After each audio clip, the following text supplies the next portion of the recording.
All right, what's up guys? Aiden Kiefer here, and this is my third place in the premium boot shootout. We have the Leatt 5.5. Honestly, this boot surprised me. One thing that I really like about it was how small the toe box was. I really like a small toe box. Honestly, felt like a Fox Instinct a little bit. One thing that I didn't like was top right here, same problem. I felt like that it was too roomy up here. One other thing that I didn't like is give me a pressure point at the top of my foot right here and on the side. One thing that I did like though was how easy this boot was to break in. It wasn't too soft or too stiff. Maybe a little stiff right out of the box, but the more and more I rode in it, it softened up, and it impressed me a lot. So if you're looking for a boot that is durable and you want some comfort, I think the Leatt 5.5 is your choice. Hey guys, Riley Bruff here to give you my review on the Leatt 5.5 motocross boot. This boot was awesome. This boot was barely edged out by the Garnet SG22 on our premium boot shootout that we did today. Just barely missed my podium. I was really surprised by this boot. It does a lot of things really well. Fits perfect, true to size. Very comfortable, buckle system's very easy. I really like the look of this boot. I ride a Honda, and even the blue I thought it looked really good today. Really some performance things that I like about it. Sole feels a little stiff sitting here feeling it, but I had a really good foot peg feel and really small toe box. So right off the bat, it was easy for me to get under my shifter. So I felt right at home right away. This was the first boot that I wore this morning. So I was instantly at home with it. No real break-in time, no issues. Really good ankle support. I'd be really curious to see how this boot holds up over time. This boot does actually get me excited. I like this boot a lot. Couple cons that I have, and we didn't take a tape measure to this by any means, but this heel area felt a little bit longer to me than other boots we rode on today. And when I was headed for my rear brake, my foot peg ends up right here, which makes it feel like it raises my heel up, so it's a little bit harder to get to my rear brake. But easy fix if this was going to be my everyday boot. Raise the rear brake up a little bit to compensate for that.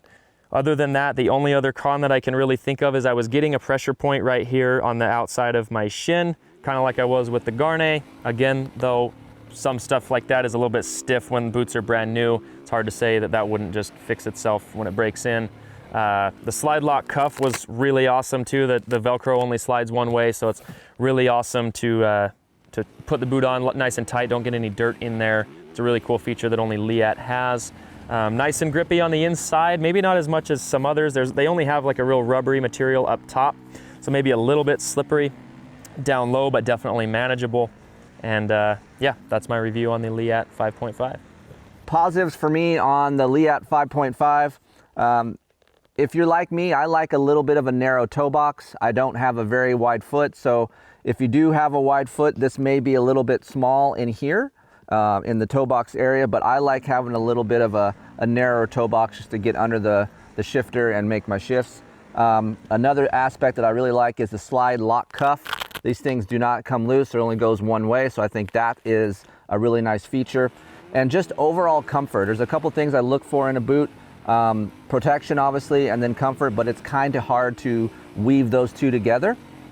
But Leatt somehow found that. So for me, you slide these on, it is a non-booty system, which I don't really care if I have a booty or not. If I don't have a booty inside of my boot, I at least want my ankle area to feel secure and a little bit snug. The Leatt 5.5 provides that for me. I do like that even though it is a little bit bulky here in the ankle area, I do have a lot of grip near the bike.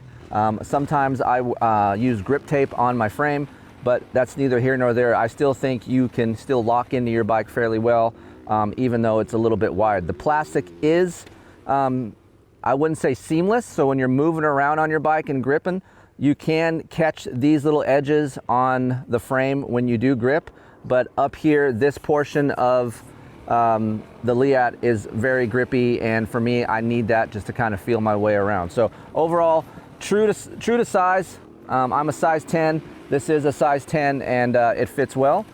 Hey everybody, it's Chase here, and I'm wrapping up the old breakdown of the Leatt 5.5 FlexLock.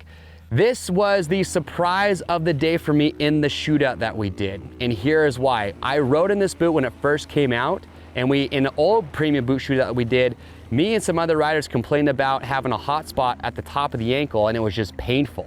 Couldn't wear this boot very long, but Leatt addressed that and fixed it.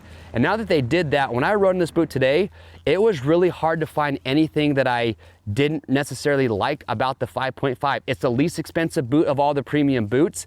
And just like the Garnet SG22, if you watch that video I did, it does everything well. It's pretty stiff right out of the box, but it's gonna break in. It's gonna give you good flexibility with the ankle, but it holds the ankle in place really well. They got a lot of foam, a lot of padding around the ankle to make it feel very secure. So the support is good. The peg feel, it's pretty good. I don't think it's quite on par with, say, an Alpinestars Tech 10, but it's right up there for a Fox Instinct for me. So the peg feel is good. Nice narrow toe box, makes it easy to get your shifter. I could feel my brake pedal well. The buckle design isn't terrible, but I have spent time in these, and I do know that these, when they do get dirty, can get a little bit hard to snap down. A lot of riders talked today about how they like the Velcro that Leatt uses because it's one directional, so it doesn't bind up when you do up the upper buckle. But yeah, I mean, overall, now that they fixed that issue with that hot spot, I really don't have anything bad to say about the 5.5. I think it does everything well, and if you're willing to give this boot a try, I don't think you're gonna be upset. The initial step in comfort was really good.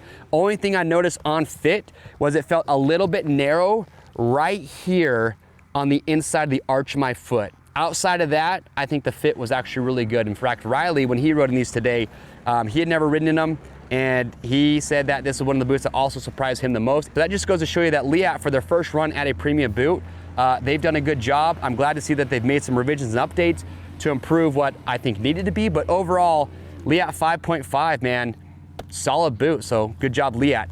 And that does it. That's our breakdown of the 5.5. If you have questions, comments, please leave those down below so we can answer your questions. Remember, we've done these breakdowns on all the premium boots, so make sure to watch those. Those are down below in the description.